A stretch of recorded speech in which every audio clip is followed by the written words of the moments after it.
You know, my friends, there's nothing wrong with a little nostalgia, a little thinking about the good old days, whether to you that was last year or last decade.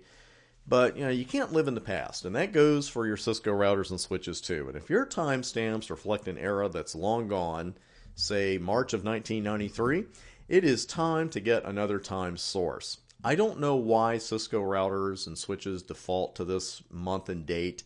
I've asked 5 different people and gotten 10 different answers, so I don't really ask anymore. I'm sure since I'm asking this on a video, someone will give me the definitive answer. But your clock is liable to say March 1993, and that is not good. Now, we can set the local device's time with clock set. And I'm going to show you this. Let me show you, see if the logs are still, actually the log would still be there. Let me do a quick show log here.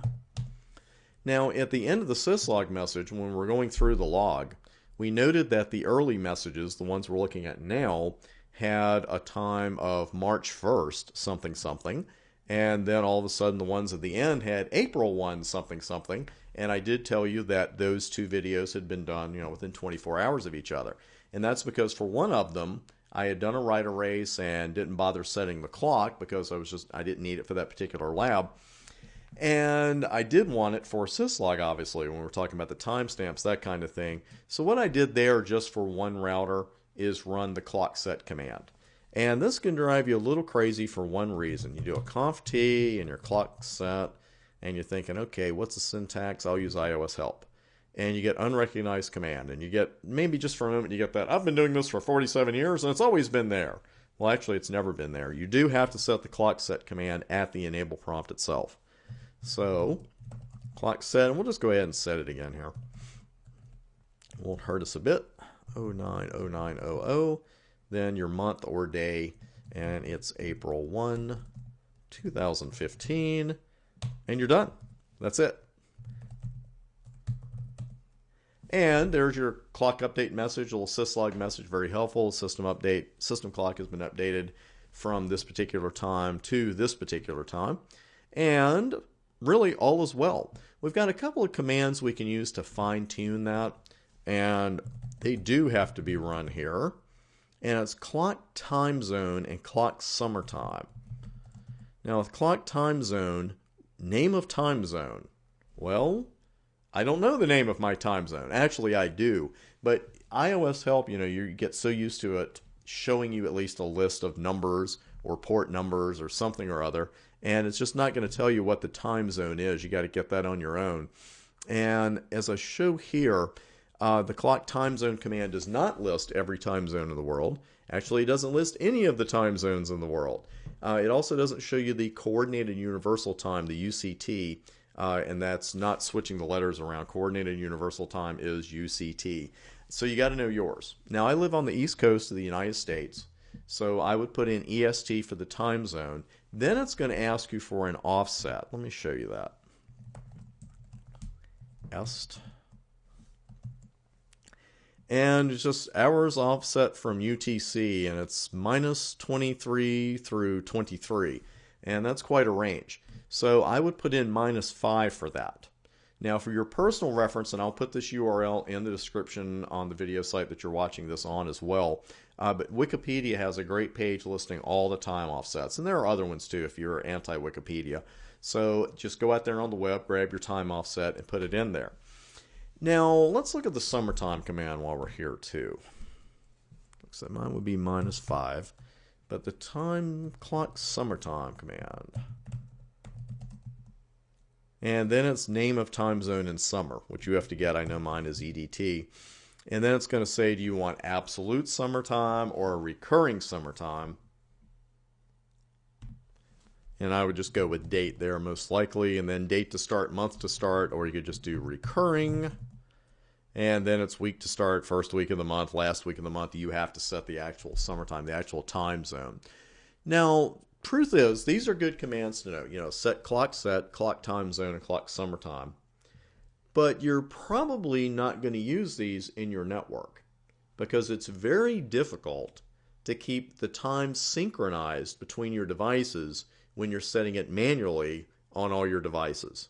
And this is so important when it comes to timestamps because we've come a long way, but I've been in more than one network over the years where you've got two devices and you're looking at the timestamps, you're trying to figure out what's going on, and literally one of the routers says, it's 3 o'clock last night, and this other router says, well, it's 1993.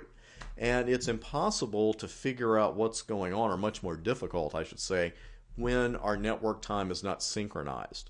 Now, there are other reasons that we need synchronized network time beyond timestamps. Digital certificates run, on synchronized time. You've got to have the correct time there. There are some other things you need that correct time for as well. And that's when the network time protocol comes in. Because again, syncing the time throughout our network, allowing our routers and switches to have a central time source is so important.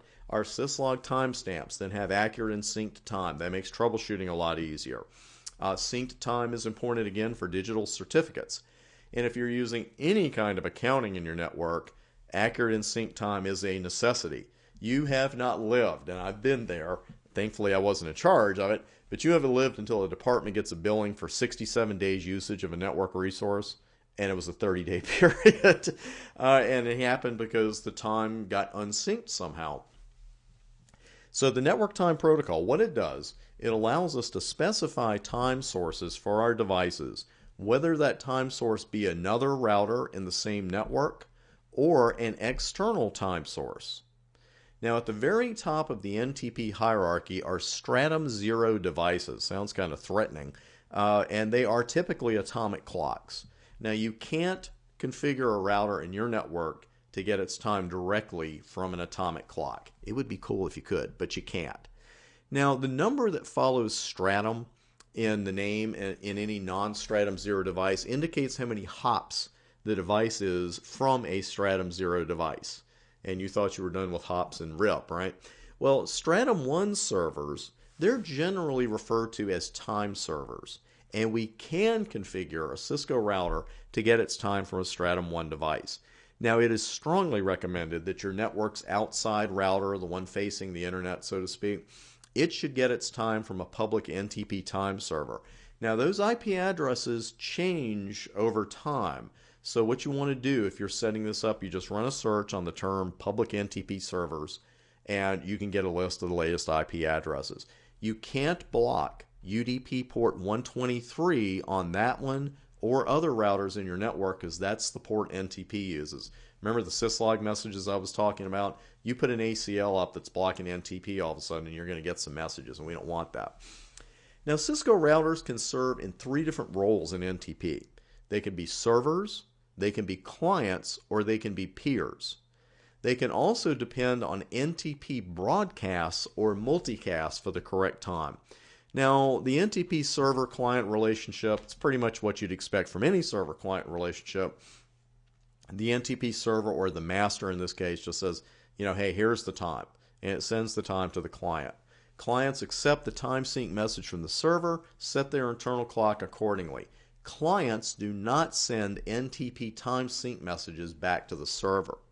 Now, we are not limited to that traditional server-client relationship with NTP. We can also set up what we call NTP peers, and they will send NTP messages to each other, and either peer can send time sync messages to the other. It's commonplace, although not the only way to set up NTP, is that you have one device bringing in the time, so to speak, from the outside, and then you set up peerings inside your network. There is no one-size-fits-all solution for NTP, but that's one good way to do it. Now, about that broadcast and multicast mode, we can choose to run NTP in those as well, and basically your time server in your network is just broadcasting or multicasting NTP messages. It's basically yelling out the time and depending on everybody else to hear it, which of course the clients have to be able to get those broadcasts or multicasts, or we would be wasting our time. I always see, what I see much more of as far as NTP goes, I'm not saying broadcast mode is the wrong one to use, but I do see a lot more server, client, and peering than anything else as far as the setup goes. It is highly recommended that, again, that an NTP public time server be used as your NTP master time source. Should you choose to use one of your network routers as the NTP master, you need to use NTP authentication and or ACLs to prevent routers from outside your network syncing up with your NTP master as its public time server. We don't want that. We're going to configure a lab in the next video. We're not going to go through every possible scenario with NTP, but I want you to see a couple of them. And what we're going to do, our multi-layer switch is going to be our time server. It's going to be our NTP master, and router 3 is going to be configured as a client of that server. And we will start that lab at the beginning of the next video.